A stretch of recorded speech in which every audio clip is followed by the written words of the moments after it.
Hello everyone. तो आज हम बात करेंगे भोजन के बारे में।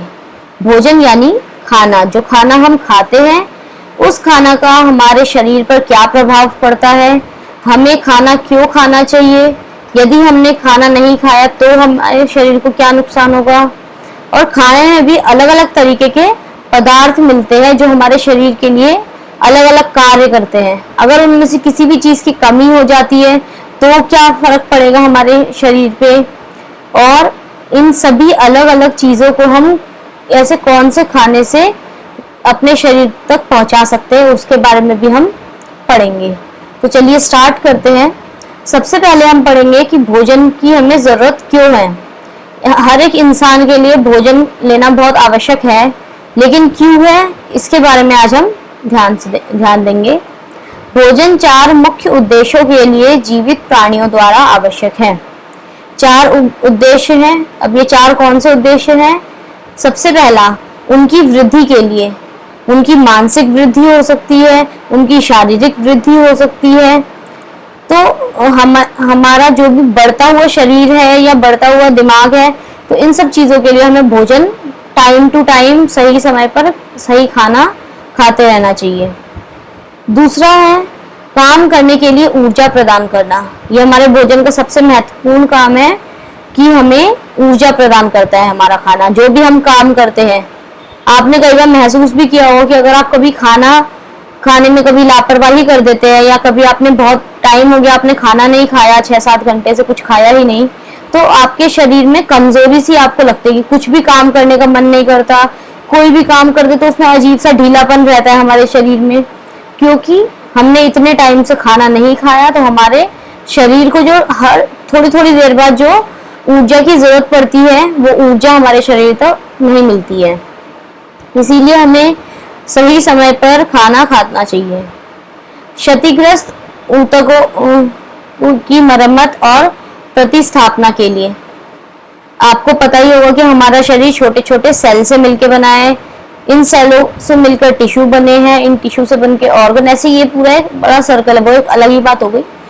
तो जो सेल है ये कुछ समय बाद अपने आप ही जो पुराने सेल है वो खत्म हो जाते हैं और उनकी जगह नए सेल भी बनते रहते हैं। हमारे शरीर में हर एक शरीर के अंग में नए नए सेल बनते रहते हैं। तो जो नए सेल बनते हैं या फिर जो पुराने सेल जो कभी किसी कारण अगर उनमें कोई परेशानी आ गई, कोई दिक्कत आ गई, तो उन चीज़ों की मरम्मत करना, मतलब हमारे सेल को बनाना और उनकी मरम्मत करना, ये काम भी हमारे भोजन का होता है। संक्रमण होने वाली बीमारियों से प्रतिरोध और सुरक्षा प्रदान करना।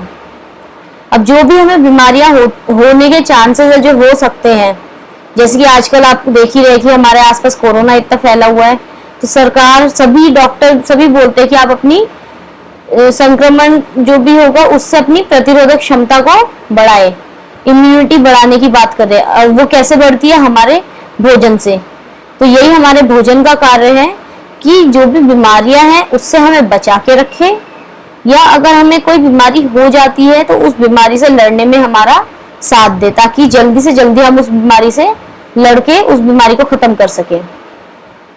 अब जो हम भोजन करते हैं ना, इसमें भी 5 तरीके तत्व हैं।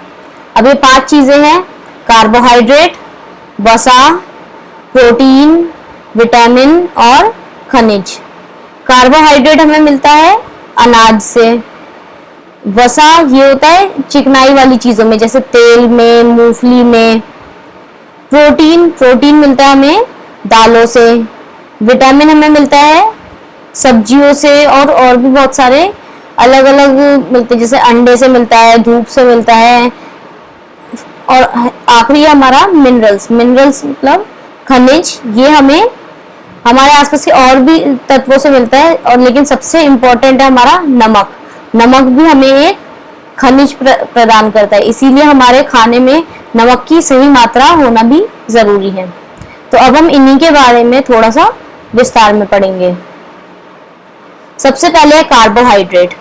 कार्बोहाइड्रेट का काम होता है हमारे शरीर को ऊर्जा प्रदान करना। जो भी हम कार्य करते हैं उसके लिए हमें जो भी ऊर्जा की आवश्यकता होती है हमारे शरीर को, वो सारी ऊर्जा की प्राप्ति हमें कार्बोहाइड्रेट से होती है। और कार्बोहाइड्रेट हमें मिलता है अनाज से। हमारे आसपास इतने सारे अनाज हम खाते हैं, गेहूं का आटा खाते हैं, चावल, मक्का, जौ, तिल, ऐसी इसी तरह से हमारे पास काफी अनाज है, जो अलग अलग वैरायटी है जो हम खाते रहते हैं। तो ये सारे अनाज ही है जो हमारे कार्बोहाइड्रेट की कमी को पूरी करते हैं। अगला है वसा। वसा मतलब फैट्स। ये हमें ना चिकनाई वाली चीजों में मिलते हैं, जैसे मछली, मीट, अंडा, दूध, घी, मक्खन, मूंगफली का तेल, सूरजमुखी का तेल, नारियल का तेल, सरसों का तेल। ये सारे चीजें हैं जिनसे हमें वसा प्राप्त होता है। जो वसा है इसका काम भी है हमें ऊर्जा प्रदान करना, और जो कार्बोहाइड्रेट है वो भी हमें ऊर्जा प्रदान करते हैं, लेकिन कार्बोहाइड्रेट थोड़ा कम ऊर्जा प्रदान करता है। और वसा अगर हम लेंगे, अगर हम दोनों बराबर मात्रा में लेंगे, बराबर मात्रा में हमने कार्बोहाइड्रेट लिया, बराबर मात्रा में हमने वसा लिया, तो हमें वसा से कार्बोहाइड्रेट की तुलना में ज्यादा ऊर्जा प्रदान होगी। लेकिन अब परेशानी क्या आती है कि जो हमारे वसा है उसे पचने में बहुत ज्यादा समय लगता है। कार्बोहाइड्रेट बहुत जल्दी पच जाते हैं, लेकिन अगर हम वसा खा रहे हैं, तो वसा ले रहे हैं, तो उसमें काफी समय लगता है, काफी देरी हो जाती है हमारे शरीर को ऊर्जा मिलने में। तो इसीलिए हम ज्यादा कोशिश करते हैं कि हम कार्बोहाइड्रेट्स के थ्रू ही हम ऊर्जा लें। वसा हमारे तब जरूरी होता है, हमें वसा भी खाना जरूरी है, बट कई बार क्या होता है कि जैसे अगर हमने कहीं सही समय पर हम भोजन करना भूल गए, या कभी हमने एक बार का खाना छोड़ दिया, हमने सपोज हमने सुबह खाना खा लिया, दिन में भूख नहीं लगी तो हमने दिन में खाना नहीं खाया और सीधे फिर रात को खाना खाया, तो जो हमने बीच में दिन में खाना नहीं खाया उस समय पे हमारे शरीर को ऊर्जा कहाँ से मिलेगी? तो उस समय पे हमें ऊर्जा मिलेगी हमारे वसा से, जो कि हमारे शरीर में पहले से है, क्योंकि उनको पचने में ज्यादा समय लगा। तो जब तक हमारे शरीर ने कार्बोहाइड्रेट पचाया, उस कार्बोहाइड्रेट से ऊर्जा मिली, जब तक वो ऊर्जा खत्म हुई तब तक हमारे वसा भी पच जाएंगे, और हमारे वसा से भी फिर हमें ऊर्जा मिलती रहेगी। जिस समय हम कार्बोहाइड्रेट नहीं हमें मिल पा रहा, उस समय हमारा वसा हमारी मदद करता है ऊर्जा प्रदान करने में। अगला है हमारा प्रोटीन। प्रोटीन हमारे आसपास बहुत सारी दालों में सबसे ज्यादा प्रोटीन होता है। दालों के सिवा जो भी हम मीट, मछली, मांस खाते हैं, इनमें भी काफी प्रोटीन होता है। ये हमारे दिमाग के लिए बहुत जरूरी है। प्रोटीन का सबसे मेन काम होता है हमारे दिमाग को विकसित करना। जो अभी हमने शुरू में बात करी थी कि हमारे शरीर को विकसित होने में हमारी मदद करता है। अब वो शरीर हमारा अगर शारीरिक तौर पे विकसित हो रहा है या फिर मानसिक तौर पे, शारीरिक तौर के लिए कार्बोहाइड्रेट और वसा है, लेकिन मानसिक के लिए, मानसिक विकास के लिए हमें प्रोटीन की आवश्यकता पड़ेगी। और प्रोटीन सबसे ज्यादा जरूरी होता है बच्चों के लिए, क्योंकि आपको भी पता है कि बच्चे कितनी तेजी से बढ़ते हैं। बच्चों की जो ये बढ़ने वाली जो उम्र होती है, उस समय बच्चों को प्रोटीन सबसे ज्यादा मात्रा में मिलना चाहिए, क्योंकि अगर उन्हें सही मात्रा का प्रोटीन नहीं मिला तो उनकी जो शरीर जो बढ़ते जा रहा है और जो दिमाग उनका बढ़ रहा है, वो अलग अलग नई नई चीजें सीख रहे हैं, उनका दिमाग बहुत एक्टिव रहता है, तो उनके दिमाग को प्रोटीन की ज्यादा से ज्यादा जरूरत पड़ती है। और साथ ही साथ यदि कोई बीमार है तो बीमार व्यक्ति को भी ज्यादा से ज्यादा प्रोटीन दिया जाता है, क्योंकि प्रोटीन जो है उसको जल्दी से जल्दी ठीक करने की क्षमता रखती है। प्रोटीन से काफी जल्दी हमारे सेहत में भी सुधार आता है, हमारे स्वास्थ्य के लिए भी ये बहुत जरूरी है। अगला है विटामिन। विटामिन का काम क्या होता है? हमारे शरीर में अगर कोई भी रोग आ गया है, या हमारे आसपास कोई भी ऐसा रोग है, तो उससे लड़ने में विटामिन हमारी मदद करते हैं, हमारे शरीर की वो रक्षा करते हैं बीमारियों से।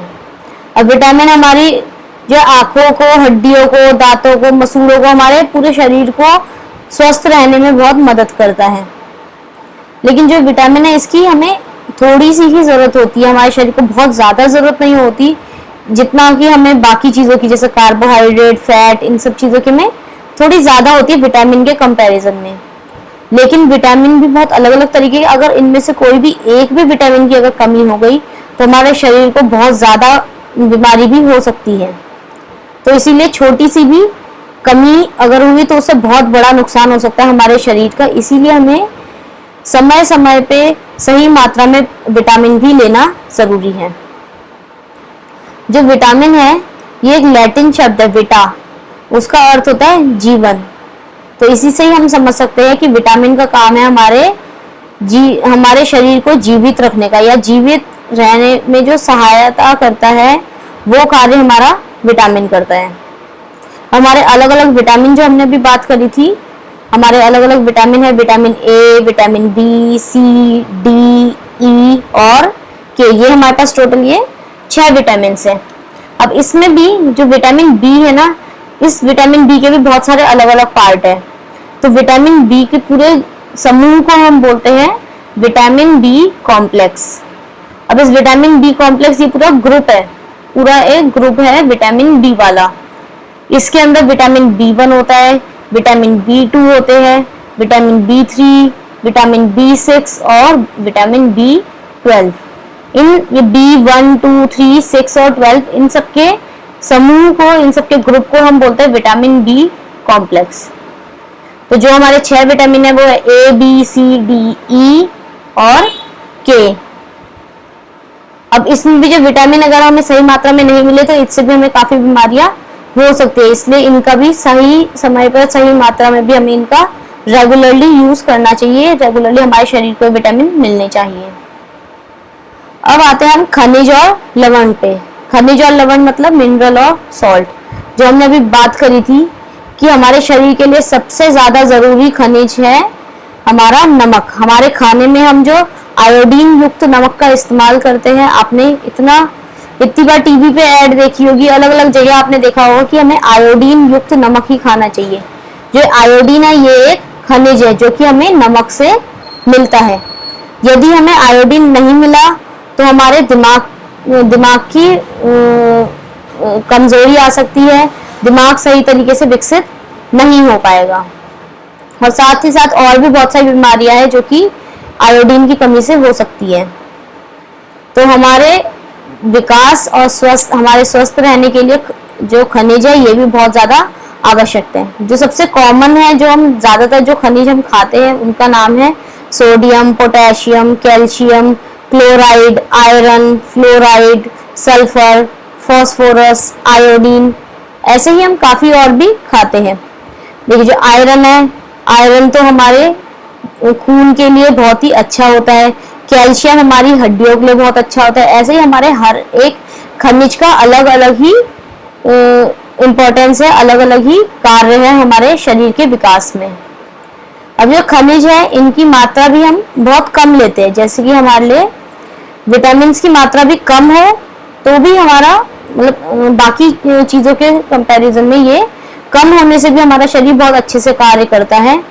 सेम वैसे ही खनिज भी हमें बहुत ही कम मात्रा में चाहिए होता है, लेकिन अगर इसकी थोड़ी सी भी कमी हो गई तो उससे हमारे बहुत ही बड़ी बीमारियां भी हो सकती है। अब जो खनिज है ये हमें मिलता कहाँ से? दूध से मिलता है, हरी सब्जियों से मिलता है, इसी तरह से और भी अंडा, मीट, इन सब चीजों से भी हमें बहुत सारे खनिज मिलते हैं। सबसे अच्छा हमें जो खनिज हमें मिलता है वो है दूध से। दूध में हमारे अलग अलग तरीके के चीजों की पूर्ति होती है, इसीलिए दूध को एक कंप्लीट फूड या एक पूर्ण आहार भी बोला जाता है। ये भी कई बार एग्जाम्स में आता है ये क्वेश्चन कि पूर्ण आहार या फिर कंप्लीट फूड किसे बोलते हैं, तो वो है हमारा दूध, क्योंकि इसके अंदर हमारे मिनरल्स भी आ जाते हैं, विटामिन भी आ जाते हैं, कार्बोहाइड्रेट्स भी आ जाते हैं। हर एक चीज को ये दूध में ये सारी चीजें होती हैं। अब जो हम भोजन करते हैं, ये भोजन कहाँ से आता है हमें? या तो हम पौधों से भोजन ग्रहण करते हैं या फिर जानवरों से। तो जो पौधों से भोजन ग्रहण करते हैं वो हमारा कैसे तैयार होता है? जो पौधे हैं वो अपना भोजन खुद तैयार करते हैं अपनी प्रकाश संश्लेषण से, फोटोसिंथेसिस जिसे हम इंग्लिश में बोलते हैं। वो अपना भोजन उससे स्वयं तैयार करते हैं। उसके लिए उन्हें हवा चाहिए, हवा से उन्हें कार्बन डाइऑक्साइड मिलती है, उन्हें पानी चाहिए, उन्हें लाइट चाहिए, प्रकाश चाहिए, और क्लोरोफिल। ये सारी चीजें, ये 4 चीजें उन्हें चाहिए। प्रकाश उन्हें सूर्य से मिलता है, हवा से उन्हें कार्बन डाइऑक्साइड मिल जाती है, उन्हें पानी चाहिए और एक क्लोरोफिल। क्लोरोफिल उनकी पत्तियों में पहले से होता है। इन चारों चीजों के सही मिश्रण से वो अपना भोजन तैयार करते हैं, और जब वो अपना भोजन तैयार करते हैं, उस भोजन को हम जब ग्रहण करते हैं तो उससे हमारे शरीर में अलग अलग चीजों की पूर्ति होती है। कुछ ऐसे पौधे हैं जिनकी हम जड़ें खाते हैं, जैसे गाजर, मूली, शलजम, शकरकंद, चुकंदर, ये सारी चीजें जिनकी हम जड़ें खाते हैं। कुछ है जिनके हम पत्ते खाते हैं, जैसे कि पालक, मेथी। कुछ है जिनके कि हम फूल खाते हैं, जैसे फूल गोभी, पत्ता गोभी। कुछ की हम टहनियाँ खाते हैं, जैसे आलू। और साथ ही साथ हमें दाल और अनाज भी पौधों से ही मिलता है। फल, सब्जियां, दाल, अनाज, ये सब चीजें पौधे हमें देते हैं। अब है पशु की बारी। पशु से हम क्या क्या चीजें ग्रहण करते हैं ये हम पढ़ेंगे अब।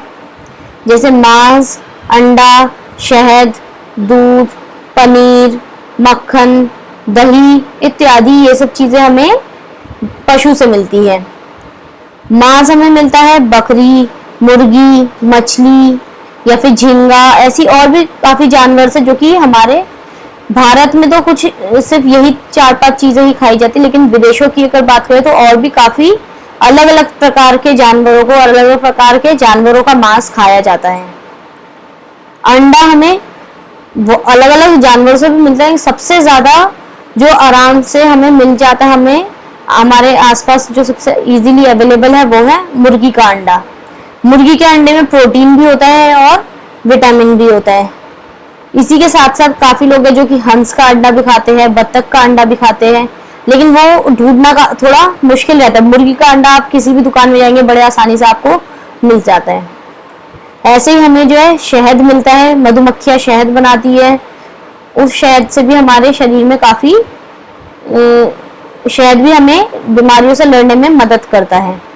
ऐसे दूध, पनीर, मक्खन, दही, ये सब बनता है दूध से, जो कि हमें गाय वगैरह जानवरों से मिलता है, गाय से, बकरी से। अगर आपको ये वीडियो पसंद आई हो या आपके कोई भी सवाल मन में आए इस वीडियो को देखते हुए, तो आप प्लीज कमेंट सेक्शन में हमें प्लीज बताइए। कोई भी आपका सवाल है तो वो भी आप वहां हमसे पूछ सकते हैं। हमें बहुत खुशी होगी आपके सवालों का जवाब देने में। और वीडियो कैसी लगी इसके बारे में भी हमें बताइए, ताकि हम आपके लिए और भी अच्छी अच्छी इसी तरह की वीडियोस बना के लाएं। Thank you.